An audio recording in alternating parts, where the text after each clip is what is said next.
अस्सलाम वालेकुम वरहमतुल्लाहि वबरकातुहू। मैं हूं आपका फैसिलिटेटर, एक नई वीडियो के साथ हाजिर हूं। उम्मीद करता हूं कि आप ये मेरी वीडियो मुकम्मल देखेंगे। आज का हम बात करेंगे दमा यानी ब्रोंकल अस्थमा पर। दमा एक तबी हालत है जिसकी वजह से फेफड़ों की हवा का रास्ता सूजन और तंग हो जाता है। इस सूजन की वजह से हवा का रास्ता ज़्यादा बलगम पैदा करता है, जिससे सांस लेना मुश्किल हो जाता है, जिसके नतीजे में खांसी, सांस और गिड़गिड़ाहट होती है। ये बीमारी दायमी है और रोज़मर्रा के कामों में मुदाखलत करती है।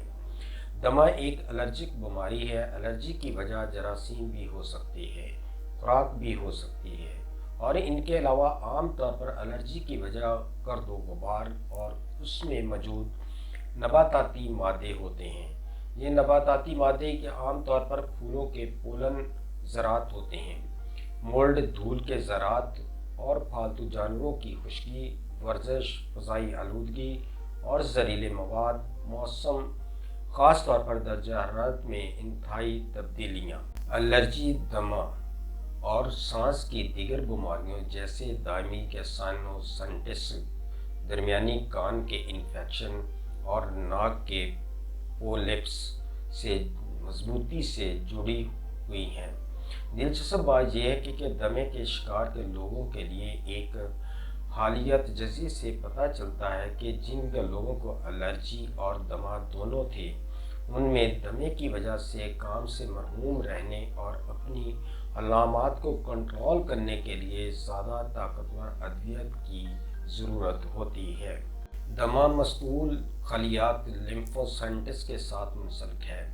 मस्तूल खलिये एलर्जी पैदा करने वाले खलियात हैं जो हिस्टामिन जैसे केमिकल्स को खारिज करते हैं। हिस्टामिन वो मादा है जो सर्दी या बुखार में नाक बनने या टपकने का सबब बनता है। दमे में हवा की नालियों का बंद होना, लिम्फोसाइट्स भी खून के सफ़ेद खलियात हैं जो एलर्जी और सोजिश से वाबस्ता है। ये खलिये दीगर सोजिशी खलियात के साथ दमे में सांस की नाली में सोजिश पैदा करती हैं, जो हवा की नाली की इंतहाई रद्द-ए-अमल, हवा के बहाव की हज, सांस की अलामत, दायमी बीमारी में हिस्सा डालते हैं। बाज़ अफराद में सोजिश के नतीजे में सीने की जकड़न और सांस लेने में दुश्वारी का एहसास होता है, जो अक्सर रात के वक्त या सुबह के औकात में महसूस होता है। दूसरे सिर्फ इस वक्त महसूस करते हैं जब वो वर्जिश करते हैं। ब्रोंकियल दमा को मुतहर्रिक करता है।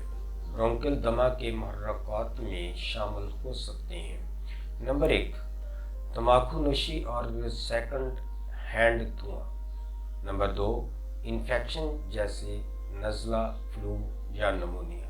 नंबर 3, एलर्जीन जैसे खुराक, पोलन, मोल्ड, धुएं के ज़रात, पालतू जानवरों की खुश्की और वर्जिश। नंबर 4, फ़ज़ाई आलूदगी और जहरीले मवाद। नंबर 5, मौसम, ख़ास तौर पर दर्जा हरारत में इंतहाई तब्दीलियाँ। नंबर 6, अद्वियात जैसे एस्पिरिन और बीटा ब्लॉकर्स। नंबर 7, जज्बाती तनाव और इज़्तिराब। नंबर 8, गाना, हंसना या रोना। नंबर 9, अतर और खुशबू। Number 10, acid reflux. नामनासिब इलाज। मुनासिब इलाज के बगैर वक्त गुजारने के साथ आप बोलने से कासर हो सकते हैं। होंठों के गिर्द नीले रंग का रिंग बन जाता है। इस रिंग की तब्दीली, जैसे साइनोसिस कहा जाता है, इसका मतलब है कि आपके खून में ऑक्सीजन कम हो गई है। ऑक्सीजन की कमी नुकसान और मौत का सबब बन सकती है। अगर आपको दमे का दौरा पड़ता है तो फ़ौरन अपने एक्शन प्लान, रेड जोन या हंगामी हदायत पर अमल करें। यह अलामत जानलेवा दमा के हमलों में होती है। आपको फौरी तौर पर तबी इमदाद की ज़रूरत है। दमा की दर्जा बंदी कैसे की जाती है? डॉक्टर इसकी अलामत से दर्जा बंदी करते हैं کہ دمہ کتنا ہے۔ ہلکا وقفے وقفے سے دمہ، ہلکی علامات ہفتے میں 2 بار سے بھی کم، رات کے وقت علامات مہینے میں 2 بار سے بھی کم، دمہ چند دورے۔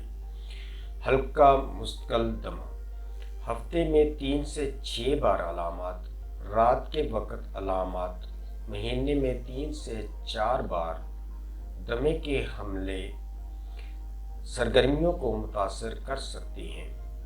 اتدل پسند مسلسل دمہ، روزانہ دمے کی علامات، رات کے وقت علامات، مہینے میں 5 یا اس سے زیادہ بار حملہ ہوتا ہے۔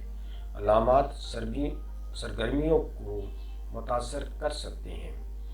شدید مسلسل دمہ، دن اور رات دونوں جاری، علامات آپ کو اپنی سرگرمیوں کو محدود کرنا ہوگا۔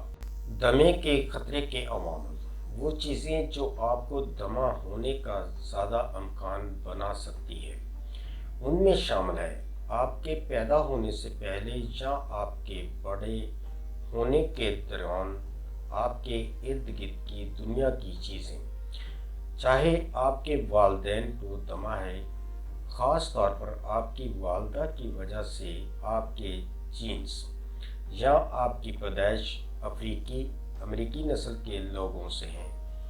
لڑکیوں کے مقابلے میں لڑکوں کو دمہ ہونے کا امکان زیادہ ہوتا ہے۔ دمے کا علاج، ایک بار تشخیص ہو جانے کے بعد آپ کی صحت کے لیے انہیلر اور گولیوں کی ضرورت ہوتی ہے تاکہ دمے کے حملوں کے علاج اور روک تھام کی جا سکے۔ مثال کے طور پر دمے سے وابستہ سوزش کے علاج کے لیے طویل عرصے سے کام کرنے والے اینٹی سوزش دمہ انہیلر اکثر ضروری ہوتے ہیں۔ اگر مناسب طریقے سے علاج کیا جائے تو یہ انہیلر کم سے کم ضمنی اثرات کے ساتھ پھیپھڑوں کو اسٹیرائڈز کی کم خوراک فراہم کرتے ہیں۔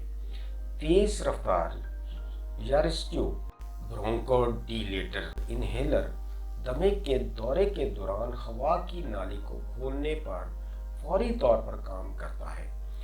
اگر آپ کو برونکل کے دمہ ہے تو یقینی بنائیں کہ آپ کا ہیلتھ کیئر فراہم کنندہ آپ کو بتاتا ہے کہ انہیلر کو صحیح طریقے سے استعمال کرنا ہے۔ دمے کے دورے کے یا دمہ کی ایمرجنسی کی صورت میں اپنا ریسکیو انہیلر اپنے ساتھ رکھنا یقینی بنائیں۔ اگرچہ ابھی تک دمے کا کوئی علاج نہیں ہے، لیکن دمے کے لیے بہترین دعائیں موجود ہیں جو دمے کی علامات کو روکنے میں مدد کر سکتی ہیں۔ دمے میں مندرجہ ذیل ادویات دی جا سکتی ہیں۔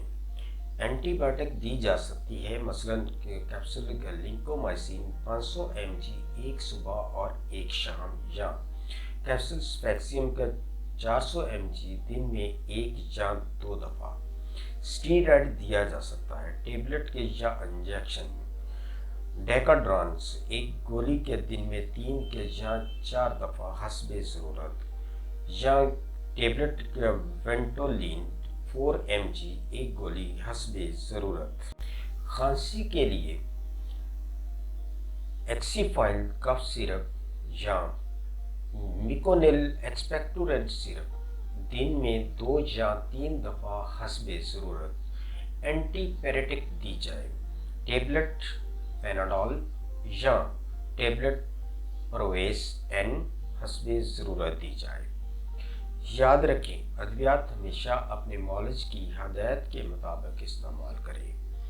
اگر آپ کو میری یہ ویڈیو اچھی لگی ہے تو سبسکرائب، لائک اور شیئر ضرور کریں۔